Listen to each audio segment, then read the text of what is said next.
अस्सलाम वालेकुम। जो उम्मीद करता हूँ आप सब लोग खैरियत से होंगे। इस वक्त हम मौजूद हैं जी मस्कत इंटरनेशनल एयरपोर्ट पे। बच्चे जा रहे हैं पाकिस्तान।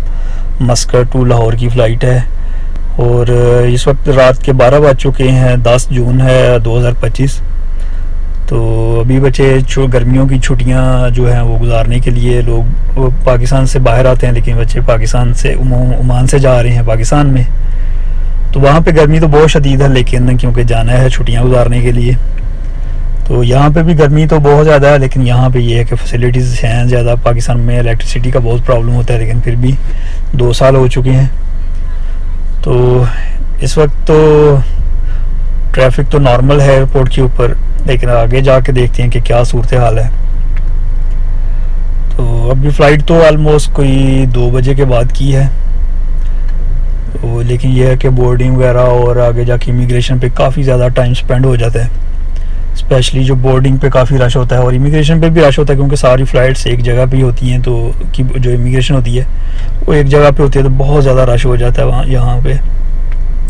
ये लेफ़्ट राइट में जो भी है कुछ पार्किंग हैं, कुछ वो जो कार्गो वगैरह की हैं, ऑफिस वगैरह वो हैं। अभी ये जो अलमोल से अजीबा वाला रोड से घूम के हम आते हैं, एयरपोर्ट के अंदर हैं हम। उसी रोड के ऊपर जो एयरपोर्ट की मेन बिल्डिंग के अंदर ये रास्ता चला जाता है, कुछ अराइवल में, डिपार्चर में, और जो ग्राउंड फ्लोर पे पार्किंग वगैरह के एरियाज़ वहाँ पे। यहाँ पे जो है वो इंस्ट्रक्शन वगैरह लिखी हैं कि आप डिपार्चर वाली ये लाइन है, अराइवल वाली ये लाइन है। आगे जाके इसकी आगे मज़ीद लाइन वगैरह बन जाती हैं। कुछ जो वीआईपी लोग होते हैं या जो टैक्सीज वगैरह जिन्होंने एयरपोर्ट के अंदर खड़े होना होता है लॉन्ग टाइम के लिए, उनके लिए। तो ये साइड में आप देखें इन्होंने ये पाइप्स वगैरह लगाए हुए हैं। इसकी वजह ये है कि बहुत सारे लोग पहले आ जाते थे एयरपोर्ट के अंदर और यहाँ पे खड़े रहते थे, जिसकी वजह से कुछ एक्सीडेंट वगैरह होने का भी ख़तरा होता था और ट्रैफिक वगैरह जैम हो जाती थी। क्योंकि जब आगे जाते हैं तो आगे हम एक स्लीप लेते हैं, तो उसमें एक लिमिटेड टाइम हम वहाँ पे स्टे कर सकते हैं कि अगर आपने बिल्कुल किसी को ड्रॉप करना या पिक करना तो आप 10 मिनट तक कर सकते हैं, वहाँ पे रुक सकते हैं। लेकिन अगर आप पार्किंग में जाएंगे तो डेफिनेटली उसकी बहुत ज़्यादा फ़ीस है। तो पर आवर के ऑलमोस्ट 1 रियल 500 तक चले जाते हैं। तो यहाँ पे आगे जो राइट साइड में ब्रिज के ऊपर जा रहे हैं, ये डिपार्चर का एरिया है। हम वहाँ पे जाके पार्किंग में जाएंगे। नीचे जो है ये 2 स्टेप और हैं, ये एक अराइवल का और एक जो यहाँ पे लोकल फ़्लाइट्स वगैरह जाती हैं सलाला के लिए या दीगर जगहों पे। अभी हम पहुँच चुके हैं डिपार्चर वाले एरिया में। हम यहाँ से लेफ़्ट साइड में जाके वहाँ पे अपनी वो स्लिप लेंगे मशीन से, वहाँ पे वो स्कैन कर लेते हैं, फ़ौरन स्लिप आ जाती है। तो फिर हम गाड़ी अपनी पार्क में लगाएंगे। उससे होता है कि ये टाइम नोट करते हैं कि ये गाड़ी किस वक्त एंटर हुई थी और किस वक्त हम एग्ज़िट करेंगे। तो एग्ज़िट से पहले हमने वहाँ पे उसकी फ़ीस पे करनी थी। वहाँ पे मशीनें वगैरह लगी होती हैं, मशीनों से ही हम अपनी जो वहाँ पे कार्ड से भी पेमेंट कर सकते हैं और कैश में भी कर सकते हैं। इवन कि वहाँ पे आपको अगर आप ज़्यादा अमाउंट करते हैं उसमें मशीन में, तो आपको उसके जितने आपके होते हैं और आके बाकी आपको वापस मिल जाते हैं मशीन से, यानी कि चेंज हो जाता है वहाँ से। अभी ये मशीन है, यहाँ से हम अपनी स्लिप ले लेंगे। ये देखिए अभी लाइट होगी, ये स्कैन होगी हमारी नंबर प्लेट, स्लिप आएगी तो ये गेट ओपन हो जाएगा। काफ़ी वसी पार्किंग है और ये 3-4 फ्लोर पे ऐसे ही पार्किंग बनी हुई है। इसके अलावा ग्राउंड फ्लोर पे बहुत ज़्यादा पार्किंग है कि अगर आपने कुछ लंबे अरसे के लिए पार्किंग करनी है, 1 दिन 2 दिन 3 दिन, बहुत सारे लोग होते हैं अपनी गाड़ी पे आते हैं यहाँ पे और सलाला चले जाते हैं या बाकी दीगर सिटीज़ में जाते हैं या दुबई जाते हैं। तो अपनी गाड़ी जो है वो ग्राउंड फ्लोर पे जो पार्किंग है वहाँ पे पार्क करके फिर वो चले जाते हैं। उसके लिए 1 रियाल पर डे के चार्ज करते हैं। अब कुछ ज़्यादा हो गए हों तो कुछ आइडिया नहीं है, लेकिन यहाँ पे पर आवर के 1 रियाल 300 या 500 के करीब चार्ज करते हैं। तो जो भी बंदा आता है यहाँ पे 2-3 घंटे वेट करता है तो अच्छे खासे वो उसको पैसे बन जाते हैं। सामान वगैरह हमने निकाल लिया है, तो अब हम जाएंगे इंशाल्लाह बिल्डिंग वाली तरफ। बच्चे काफ़ी उदास हैं, उनका जाने का दिल नहीं है क्योंकि मैं नहीं जा रहा हूँ साथ में। तो यहाँ से आगे जो बिल्डिंग में भी थोड़ा चल के जाना पड़ेगा। उधर रोड में लग रहा था कि बहुत ज़्यादा रश नहीं है, लेकिन यहाँ पे आके देखें तो पार्किंग की जगह मिलना भी मुश्किल है। 2 ट्रॉलीज में हमने लिया है सामान, और ट्रॉली वगैरह भी इधर नहीं थी। मैं मेन बिल्डिंग जो है वहाँ से जाके ट्रॉली लेके आया हूँ। ये भी पार्किंग का ही एरिया सारा, इसके अंदर से जाना पड़ता है आगे तक काफ़ी। ये ऑफिसेज वगैरह हैं कुछ जो शॉर्ट टर्म के लिए, शायद जो एयरलाइन के जो लोग होते हैं वो यहाँ पे स्टे करते हैं। ये सारी बिल्डिंग है इसकी एयरपोर्ट की, और ये लास्ट फ्लोर है, शायद थर्ड है या फोर्थ है। और यहाँ से जो दूसरी साइड में जहाँ पे प्लेन वगैरह खड़े होते हैं, और ये एयरपोर्ट का एरिया है लेफ़्ट और राइट में, ये बड़ा खूबसूरत व्यू होता है यहाँ पे। दीवारें थोड़ी ऊंची हैं लेकिन वहाँ पे वीडियो वगैरह बनाने के लिए बड़ी खूबसूरत है, और मस्जिद का बहुत सारा जो हिस्सा है वो यहाँ से नज़र आता है।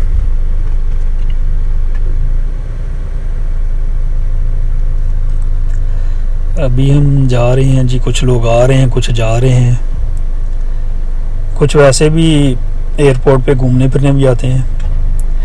अगर 4-5 रियाल फीस लग भी जाए वहाँ पे पार्किंग की तो कोई इतना वो इशू होता नहीं है कि लोग पे कर लेते हैं।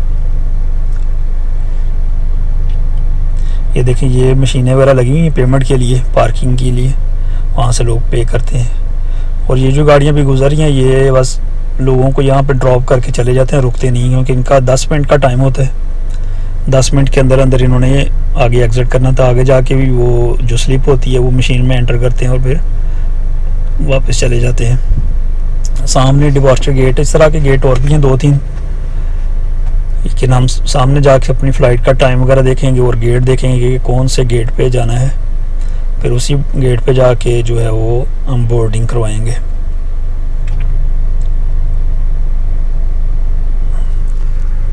ये ओमान एयर का कोई बोर्ड वगैरह लगा हुआ है यहाँ पे। इस साइड पे सारे प्लेन खड़े होते हैं, इस साइड में भी और दूसरी साइड से भी नज़र आते हैं।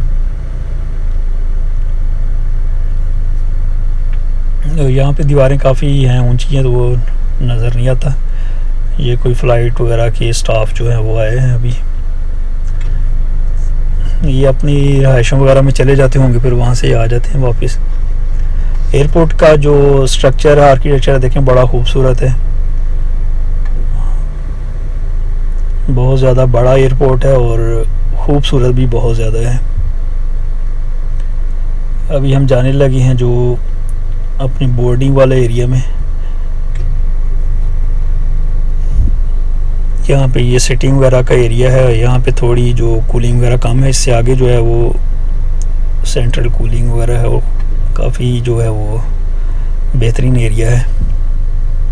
यहाँ पे थोड़ी सी हीट है और यहाँ से व्यू बड़ा खूबसूरत आता है। लेफ़्ट राइट में आप देखें तो नीचे ग्राउंड फ्लोर तक जो है वो जो जितने भी नीचे शॉप्स वगैरह हैं, कैफेटेरियाज हैं, उनका व्यूज़ नज़र आता है। दूसरी तरफ में भी बड़ा खूबसूरत है क्योंकि ये टॉप फ्लोर है। ये देखें, लिफ्ट वगैरह लगी हुई हैं सारी, जो एस्केलेटर्स हैं और जो शॉप्स हैं उनका व्यू काफ़ी खूबसूरत है। यहाँ से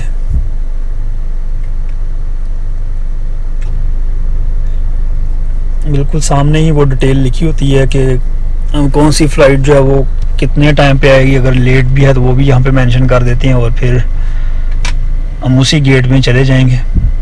मोस्टली जो पाकिस्तान वाली या इंडिया की वो दूसरे जो जी वगैरह साइड में ही आती हैं, तो इससे लेफ़्ट साइड में है, सीधे जाकर लेफ़्ट साइड में वो गेट है।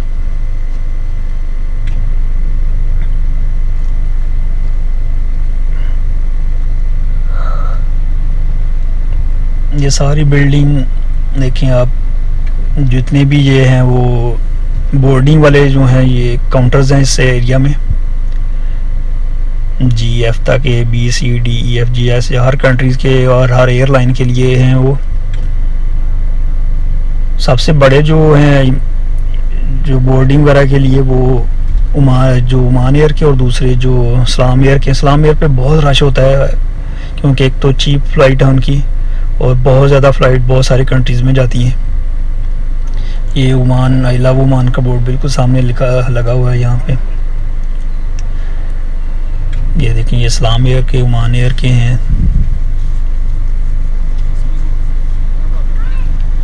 बच्चे अभी चले गए हैं, बोर्डिंग वगैरह हो चुकी है और यहाँ पे आप सेल्फ जो है वो अपनी करवा सकते हैं बोर्डिंग वगैरह भी। लेकिन मैंने पता किया तो कह रहे थे मशीनें कुछ ख़राब हैं, तो आप मोबाइल से ऑनलाइन भी हो सकती हैं, लेकिन वहाँ पे भी फिर वो स्टिकर वगैरह तो उधर से मिलेंगे। यहाँ पे होता है कि वो बोर्डिंग के लिए जो स्टिकर होते हैं वो मशीन से निकल आते हैं। ये जो लाउंज वगैरह का डिटेल है। तो आगे पूरे एयरपोर्ट के मैं आपको शॉर्ट क्लिप जो है वो इंशाल्लाह दिखाऊंगा, आप देखें, इसको एंजॉय करेंगे। एयरपोर्ट बहुत खूबसूरत है।